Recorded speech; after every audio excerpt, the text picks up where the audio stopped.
this is Ironworks, I think.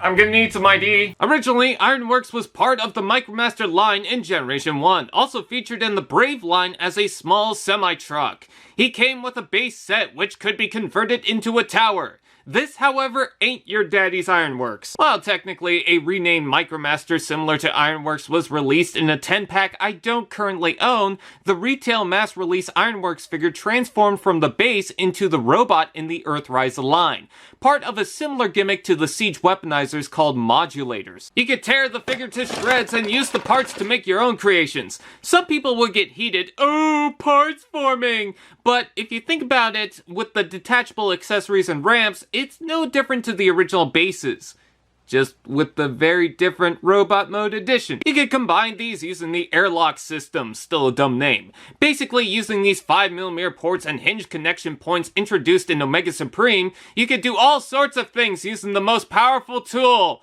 imagination, and what's in the instructions. You get a 3-sided basic connection ramp, a 2-sided ramp with decapitated legs underneath, 2 legs opposite from each other with ramps you can open if needed, a yellow block with the same connection point, 5mm ports and holes, a weapon that can separate, a crane arm with detachable crane, and this block of swords with a peg on top, which you can open up the top and reveal another peg. The first base mode is usually what he's advertised with, forming a good amount of space to drive around with the ramps and a movable crane arm. This form is inspired by the original base alt mode of Ironworks, just without the patch of sand. Thanks to the building being put off to the side, being held up by a part of the weapon being used as a pillar, it gives you a lot of empty space to use the Micromasters. The fun doesn't stop there. With all the clips in this form, you could fit up to 6 sound barriers. I can picture this at a construction site or at the side of a harbor. There's some good intentional detail molded in that lines up with the parts. It's cool, but let's see it with Hot Wheels. Any open connection point is usable. The crane has decent articulation, free to roam around if you don't open the jaws of terror accidentally. It's a pretty fun base that does its job. Wobbles a little, and the specific connection with the yellow painted joint is a pain, but nothing to be concerned.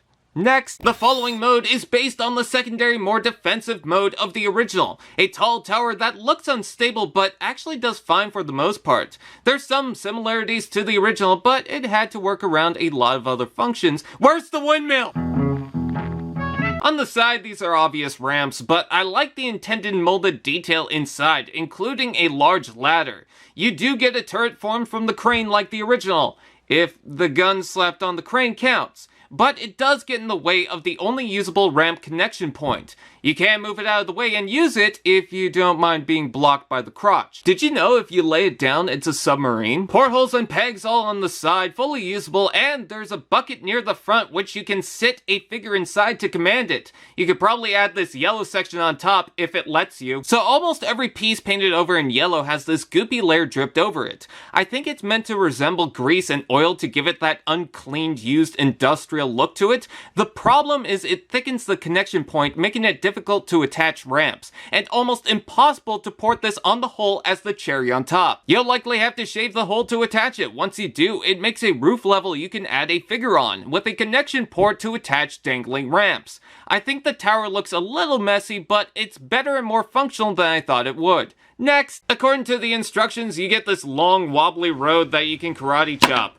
I guess you could fold up the feet so it's more stable, but for an official mode, this is lame. Next, this next base mode really shows the customization. This is technically an official mode, but only seen in stock images for following Micromasters. You get a decent ramp that goes upwards, with a bunch of junk hanging off to the side that might be a building. Actually, that crane arm looks like a tower that could lead up to the Micromasters if you have those spaceship ones. The ramps are adjustable. You can fit about 3 sound barriers. Nice little addition to the set if you want more options. Next, continuing from Siege, borrowing from the weaponizers, Ironworks also forms armor for some of the other figures. That's a nice pair of steel-toed boots covering the foot, but otherwise everything feels like junk. Maybe that's the intention. I like the shoulder crane cannon, and I guess the shovel arm is okay, a little heavy, but the ramp on the arm is, well, just a ramp on the arm.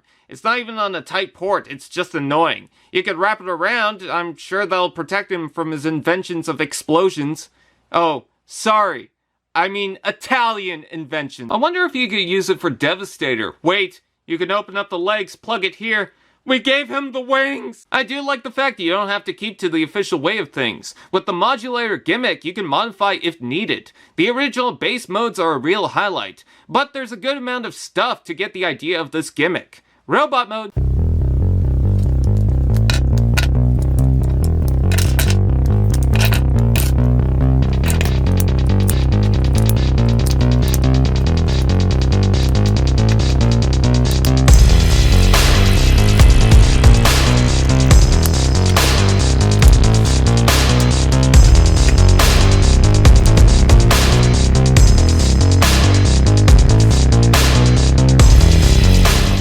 In robot mode, he certainly feels apart from the other figures. While the others go for a more cartoon-inspired style, Ironworks goes for a more mechanical style given the theme. Not completely out of the realm, given the bulk of the Earthrise wave carries Autobots who work creatively in construction anyways. I like how both sides are different, with the red paint on the chest and a normal style arm versus the crane arm itself, really shining a light on his intended purpose. To be scared of crocodiles, want fairies, and to take down Peter Pan. Could have used a bit more yellow to spread around, but I don't mind the red highlights and gunmetal color. Can't complain about the back kibble though, I think. I mean, it's flat and clean, but that's because it's the ramps stacked on each other.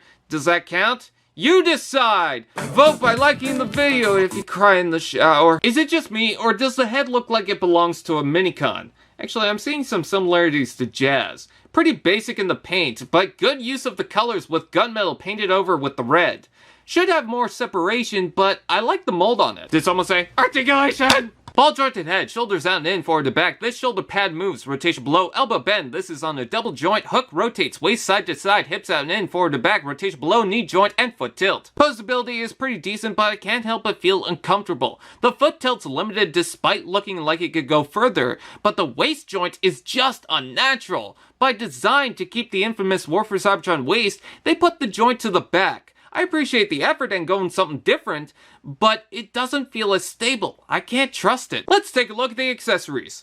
I mean, other than all of him, he comes with these two weapons that can combine to form some sort of gun.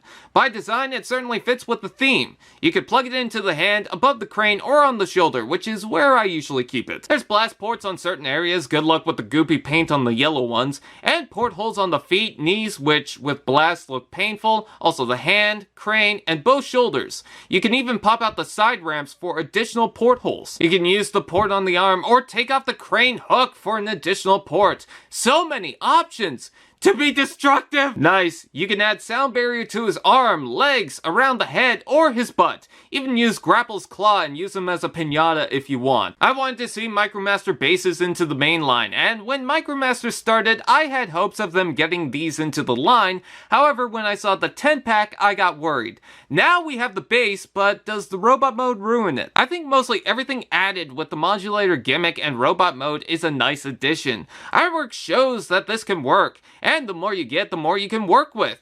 I'd say if you want to know how well it is with the modulator gimmick, this figure is a good way to try it out. Now build me a treehouse!